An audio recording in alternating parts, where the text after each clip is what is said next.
Good evening, everybody, and welcome to the Row by Row Gardening Show, our weekly show where you get all the good information on what's going on in our gardens and how you can better your garden. I'm Travis. I'm Greg. I'm glad to have you with us this week. Got a great show tonight. We're going to kind of piggyback off a recent video we had and talk a little bit about planting carrots and some mistakes and some good practices to have. A lot of good things about carrots coming up tonight. Yeah, we got some rain moving in here. We've been real dry for the last little bit. So after this rain moves out, I'm going to get a lot of stuff planted. I got my garden cleaned up. I'm ready to go. I'm just waiting a little bit moisture where I can work that soil real good. And I'm going to get a lot of things planted in the next few days. Somebody posted on our group that they was planting, it was in Middle Georgia, and they was planting carrots and greens right now. And they said all the planting calendars says it's not the time to do it. Well, it's the ideal time to do it, in my opinion.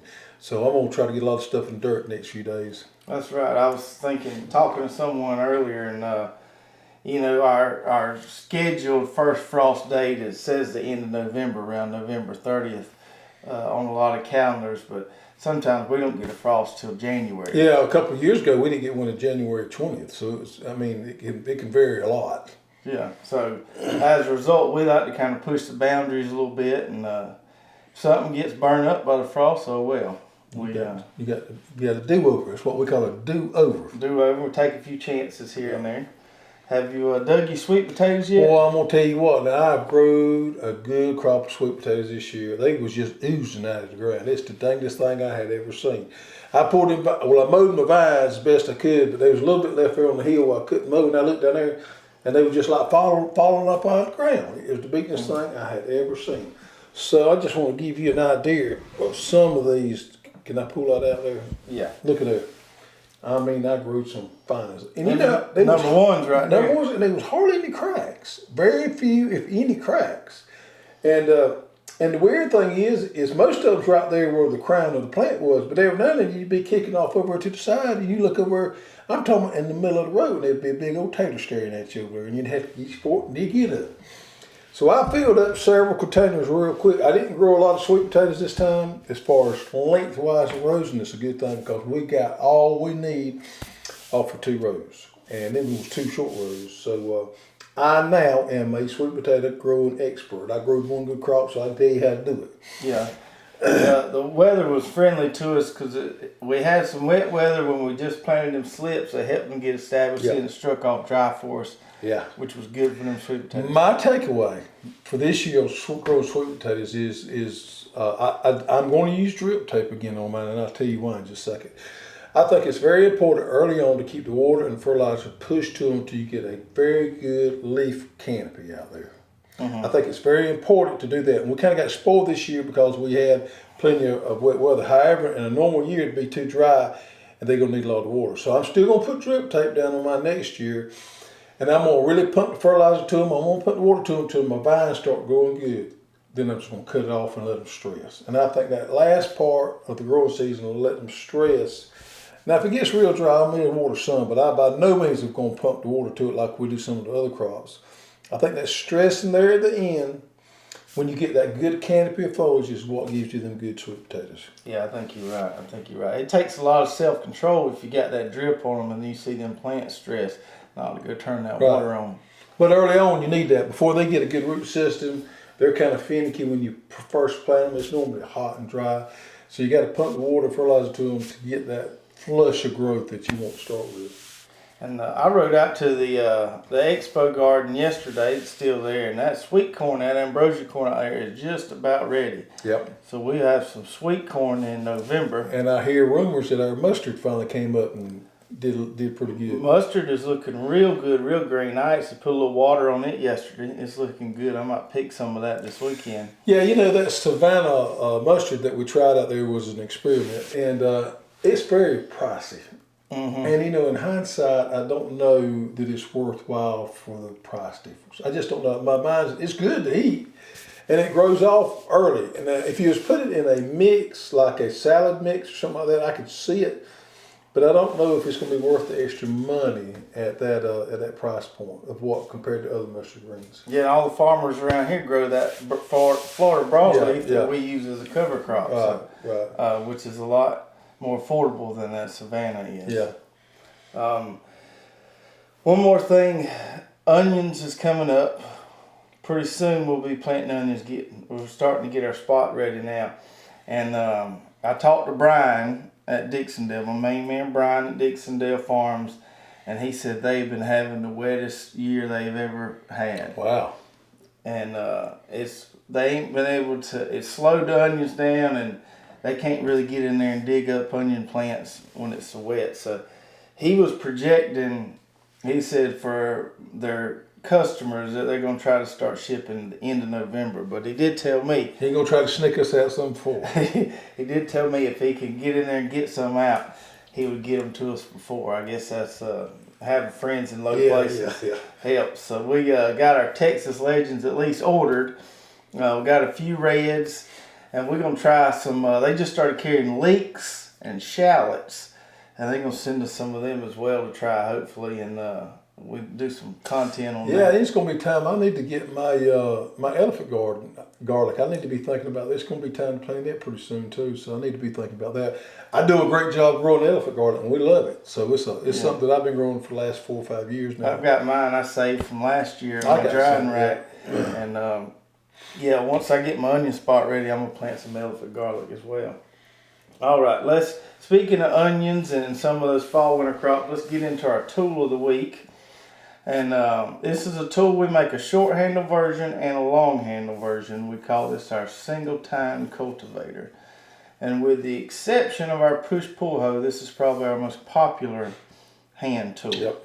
And very simple tool, but very useful tool, especially in the fall and winter gardens when you got things like onions and carrots planted real close together. You need to get in there and do some tight work. Yeah, this is my go-to tool on my onions and elephant garlic, because I can get down there, and I like to get close to it because I don't like to damage any of it. I can get down there close and take this right here, which acts as a big old fingernail, and just scratch in between them. And if I happen to find the large one, I just turn it to the side and pull it out. But I just reach in there and clean out in between my onions and my garlic with this tool right here. Yeah, and this works good for pulling out. You can pull out some pretty good sized weeds with it, or doing some preventative weeding, just getting in there, scratching that dirt, keeping that crust from forming. Our buddy Will, which is a blacksmith up in Missouri, pounds them things out and sends them to us, and we put the handle on, so they handmade here in the USA. That's right. A good tool right there, and you won't break that. Yep. All right. Now let's get into our main segment of the show. We're going to talk about carrots. Now we had I posted a video on Wednesday showing how I plant my carrots, and I've seen several different techniques over the years, so we'll talk a little bit about that. But first, something I didn't mention on the video, let's talk about, there's kind of 4 different carrot types, and you can find varieties for all these types, and then some types do better in some soils than others. Let's kind of talk about these a little bit. So the first one we've got is the Danvers variety. Danvers. Now this is a classification of a type of carrot, correct? Right, Okay. right. These are not varieties. Right. This would be like sweet corn and field corn kind of. Right, sort of, kind of. Yeah, Sort of, kind of. So the Danvers type, and we'll try to throw up pictures up here as we talk about these. The Danvers is if you see a cartoon or a drawing of a carrot, usually what you're seeing is a Danvers carrot. Otherwise known as the Bugs Bunny carrot. That's right. The long ones that come down real pretty. So it's got broad shoulders, and it comes to a very pointy tip. Mm-hmm. That's your Danvers carrot. And I grew a few of those last year. They did really good for me. I like the Danvers. They're not what I always grow, but they do grow good here. Yeah. They grow. I think the majority of those carrots are grown out in California for the fresh market, for the that you see in the grocery store. They do look prettier. Yep. Than some of the other ones. Now the other type, this is the one I grow the most of, is called the Nantes, or maybe it's non-tees. These are more cylindrical, so they're kind of the same width all the way down, and the bottom of them are more blunt. They don't come to a specific tip. Right. Now that's probably our favorite, would you say? Yeah. Okay. Yeah, that's the one we like to grow. That's my favorite. The Bolero variety I grow, the Miami variety I grow, all those, I've grown one called Scarlet Nantes. All those do really well. They pull up out of the ground well. they do fine if you overcrowd them a little bit. So we like those Nantes. I guess the best way to put it is they fit our soil type the best. Yeah, seem to. The other one that I really haven't grown a lot of is called the Imperator type. And these are the real long, skinny ones. It's like a skinnier version of the Danvers. They come to kind of a point, but they're really long. They're not as fat or big around. Yeah, it seems like to me they'd be harder to grow. You'd have to have a real sandy type soil, and you probably don't get as much meat there, or as much carrot there as you would like to have with some of these other ones. Right, no, because they're not as thick. The Purple Haze, the purple one to grow, is more of an Imperator type. I can get them decent thickness, but they don't have as much meat on them as the others. And then the last one is called the Chantenay type. And these are these real short and blunt carrots. I don't know that I've ever seen any in person. You see them in the grocery store in the bags and stuff. I think that's some ones they call as baby carrots. No. Those different. You know how they make baby carrots? No, how do they make baby carrots? They have a machine. It's a pretty wasteful process. So they have a machine. It's kind of like making French fries. They feed a whole carrot through there, and it actually shaves it down to that little point. So I actually thought it was a variety. Don't buy baby carrots. It's a pretty wasteful process. I learned something today. But these Chantenays, they look like a full-size carrot. They're just kind of fat and short. Now, if I had clay type soils and I was going to want to grow some carrots, this would be the variety I'd plant. Right. Yeah, you want to plant those for your harder soils. Those are going to do better because you ain't got to worry about them getting down way deep into that hard vein. All right, and then we went over the varieties we like to plant. The one thing I mentioned on the videos, my personal opinion, the blends aren't really worth it. Really? Yeah. You get, especially the blends that have the white ones in there. I don't really like the white carrots. No, I'm not a big fan of those either. And if you buy the blends, you want the colors, and you don't get as many colors as you want. So I like just plant a row of orange, a row of yellow, and a row of purple. It works out better that way. That way I have as many as I want of each color. Let's talk about some carrot tips, and you're a good test subject for this conversation because you made some of these mistakes in the past. I have made a lot of those mistakes. So let's talk about some of your carrot struggles in the past. Well, one of them is actually planting seed. So I've experimented using some of the pelleted seed because we preach to use the pelleted seed in our seeder, and it will plant them. The problem is you can't get them thick enough. You got to plant carrots thick. I mean, you got to plant them a lot thicker than you want to. And really the only way to do it is with your hand, is go down there through with your hand. However, there is an old Plant Junior 300 or 300A out there that they used back in the day that they got what they call a scatter shoe on there, and it's actually a drill that does a pretty decent job on planting carrots because they just come out of there and they hit that shoe and they just kind of bust out there and spread out. Just like if you were doing it by hand. Right.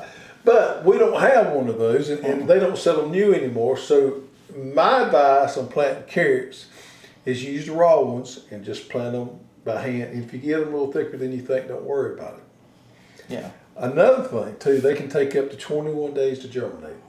And for you guys out there that are like me, that's very impatient, this can be troublesome because I don't have 21 days of patience for anything to come up. There's one little trick you can do there called stratifying or stratification. You can put your carrot seeds in a Ziploc bag and put them in the refrigerator for a couple of weeks and take them out and plant them immediately, and this will help shorten that length sometimes. And that's probably what I'm going to do. I've done this on other seeds before, and that helps that hard coat deteriorate and that seed to germinate a lot quicker, and that's going to help me on that 21-day thing because 21 days is a long time to wait on something to germinate. You can have weeds pop up there. It's competition. Heck, I can forget about a lot of things in 21 days. Where I planted them at in. So that's my two struggles right there. Has been in the past. Is waiting on them to come up, having the patience. Maybe planting them too deep. I think probably in the past I planted them too deep before. Another thing too is not stratifying my seed. Mm-hmm. So with a little bit of a humble brag, I'm a little bit I'll just say known around these parts for my carrot production. Yeah. I would say the stale weed seed bed is one of the most important things. You really, because they take so long. If you get a hot day or something, you can have some weeds come up there and outrace some things. I think having that stale weed seed bed is really important. Now, what do you mean by stale weed seed? Well, it means you don't have a lot of weed seeds there that can germinate. And so that's why I like to wheel hoe it several times before I plant, because I get a rain, it allows the seeds that are there to come up, and then I kill them. And so we get that stale weed seed bed. Another thing to touch back on the germination, see if you agree with me here, but it's really important to keep it wet. Really important to keep it wet. And that's why another great advantage to using the drip tape is I can run that all night and keep that double row area real wet, but I'm not keeping the space between my rows real wet. I'm not encouraging weed growth between the middles there. Yeah, keeping it wet is really important. Like you said, densely planting them. I want to plant them thick, because not every seed with carrots ain't like corn. With corn, you kind of expect every seed you plant to germinate. Carrots, not so much, because the germination can be a little finicky. And back to what you said about the pelleted seed. Now, if you were a fella that was growing carrots for a specific purpose and needed all your carrots to be the same size, you might want to go with something like that, equally spaced. But for our purposes, we like little carrots. Served me well. Let me just leave it at that. Yeah. We like little carrots, big carrots, medium carrots, all different sizes.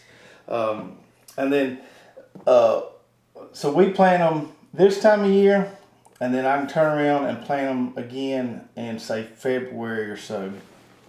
But your optimal soil temp is around 75 degrees. Now, the average fellow may say to himself, why do I want to grow carrots when I can go to the grocery store and I can buy carrots cheap? They don't taste the same. Let me tell you from experience, it's a totally different taste that you get from that carrot that you grow out of your garden that's fresh than the one you go down to the grocery store and buy. English peas is probably the best example that I can put to that. English peas that you grow in your garden have a totally different taste than the ones you go buy out of the can. And these carrots are real similar to that. You get some of these carrots up fresh, clean them, and you boil them in with some chicken broth, folks. It's like eating candy. Things are delicious. They're so sweet. Couple of my favorite smells, besides fresh dug peanuts, is when you dig them carrots, you can just smell that sweetness coming off of them. They're just so good. And the good thing about overwintering, like we do from October to spring, is when in February or so, when we start to harvest them, because it's still cool, we ain't got to be in a hurry to get them all out of the ground at one time. You can just pull them as we want them. Yeah. As far as pests go with carrots, a few things to mention here. You can get root knot nematodes with carrots. It's one of those kind of target crops for those parasitic nematodes. So you don't want to, with your crop rotations, you don't want to follow okra with carrots or carrots with okra. You want to kind of keep those planting separate to kind of reduce that nematode pressure. Corn would be a good one to follow. Yeah. Corn, you'd be good to follow corn after, plant your carrots after corn. Or you could even use a cover crop, but just don't use the mustards and stuff. Well, mustard would be fine actually, but any kind of cover crop would be fine to use until in and then plant your carrots behind. Yeah, just don't turn around and plant okra there. Right. Or something that's susceptible to really the only thing you can do in a garden situation with nematodes is crop rotation. Right. And then I've never had this problem, but some places you can get this stuff called cavity spot, which is pythium. You know what pythium is? Yeah, I do. Pythium's a water spore. Did you know that? Yeah, that's right. It's a fungal water spore. It's a soil disease we see most of the time. A lot of times in other crops when we see pythium, we see it actually on the root. And you'll see a black spot on that root, and you can take your two fingers and kind of what they call slithers apart. That's a telltale sign that you got pythium problems. Mm-hmm. Now on carrots, on the actual carrot, it'll create these little black cavities on there. Every now and then you might get too much water on some, they'll split on you, but it's not a huge issue. So relatively, carrots, you don't have a whole lot of pests or maintenance The problems. main thing about Pythium and carrots is after you get them up and get them growing, just not keep them too wet. And that's going to cause a problem with your Pythium. If you get too much rain in, a whole lot you can do about it. But not keep them too wet due to irrigation, and that'll help with your Pythium a lot. Crop rotation, get back to that, that'll help also with it. Yeah. All right. So if you have any more questions about carrots or anything of the like, definitely put those in the comments. We always like to see everybody's questions. We had a good response last week. Everybody was telling us where they were listening from or watching from. And then we'll try to answer those questions next week and always give a prize if we do answer your question, which segues into our question and answer segment this week. And if we answer your question this week, speaking of carrots, Love tomatoes. send you this lovely book on companion planting called Carrots Love Tomatoes. Nice read material there for the cool weather. And if we do answer your question, just send us an email to custserve@haltstools.com and we'll get your prize out to you.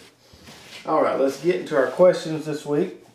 Our first question is from Red Top Acres, and I'll let you take that one. Or What read that one. is y'all's are southern words, we know they're from the south. What is y'all's opinion on deep till versus minimum versus no till and all the broad fork stuff? Well, you first kind of got to define a few of these terms. So there's a lot of market farmers and a lot of people out there claiming they are no-till. But really no-till means no-till at all. And the only way you can do true no-till is with these big, heavy seeders they got behind the tractors. So most of what you see out there and what we do is what we call minimum till. Minimum till would be my favorite. So that's my approach. First of all, I don't have the equipment to do the deep till, and I don't really see a purpose in turning my good organic matter down 10 inches underneath the ground. I know in some of the big situations in the big farmers, they have purposes doing that with weed seed and litter. And if they have organic matter that's not broken down, they do a lot of that where they turn it deeper underneath there. In a garden situation, I don't have the means to do it, and I don't see the benefit from it. On the broad fork thing there, if you got a little small garden, I'm talking about small garden, and you love working your butt off, hey, that's the thing for you to do. I don't care nothing about getting out there with a broad fork and digging down and pulling it up. It's just not my thing. I don't. It's not a good use of my time. Let's just leave it at that. So minimum till for me is the way to go. Another thing about the broad fork is our soils drain pretty well. There's no need for us to poke a needle down that far into the dirt. So we don't have any issues with soil aeration or nothing like that. So a broad fork's not really. I think you're a lot better off to use cover crops and use some more strategies than you are with the broad fork. Right. That is my humble opinion, folks. So we prescribe to the now I will use a tiller after my corn's done and maybe we'll level out the soil once or twice a year, but for the most part, minimum till, just that first couple inches of soil is the way to go for us. You want a good, healthy soil system. You want earthworms in your soil. You want to pay a lot of attention of not destroying that soil. So your main thing is try to feed the soil, try to build up a good soil ecosystems, and it'll pay off dividends for you when you start growing things. All right. And then our second question is from SC or South Carolina Homestead, and they're in zone 8A. And I want to know what to use to control fire ants around their garden and food beds. Fire ants can be a problem in zone 8, and that's where we're at, and we got lots of them. Now, there's plenty of synthetic, poisonous alternatives out there you want to use, but if you do want to use something around your garden that's not synthetic and not extremely toxic, then you can use some of these baits. And the baits that we have here will actually kill ants. Now, it's not a quick thing. You have to give it a few days before it to all happen because they have to ingest this bait, carry it back to the colony, and it kills the colony throughout. A couple hints on these baits is you always want to put them out in the middle of the day, hot day. The hotter the better when the sun is shining because that's when ants are foraging the most. So they're more apt to take this bait up at that time. Another thing too is once you open it up, try to start using it up and don't let it sit around a whole lot. Because the fresher it is, the better it works sometimes. And that has spinosad in it as This well. has spinosad in it, which is a naturally brewed product. It's a natural product. But it's not a quick thing. You're going to have to give it a few days. The good thing about it is they're not gonna move on you because they're gonna go back and kill the mama, the queen, and kill the colony. But it can take, a few days. It's not an immediate kill. Like sometimes we get ticked off and won't like to watch them die. That ain't your strategy there on that. You want to kill that mount so they don't move around. Right. And another solution I have for ants, I like to tell people, if you ever notice ants, you never get an ant bed in a high traffic area. They don't like their nest being disturbed. So if you've got ants around your garden, you just need to spend more time in your garden. You need to aggravate them to death. Is that what you're saying? Okay. Yeah. You need to just go out there every day and just kind of pace back and forth across your garden, and they'll eventually move somewhere else. Yeah. Oh, boy, serious. We got to get out of here. That's right. All right. So, hope y'all enjoyed today's show, and we will see you guys next week. All right. Take care.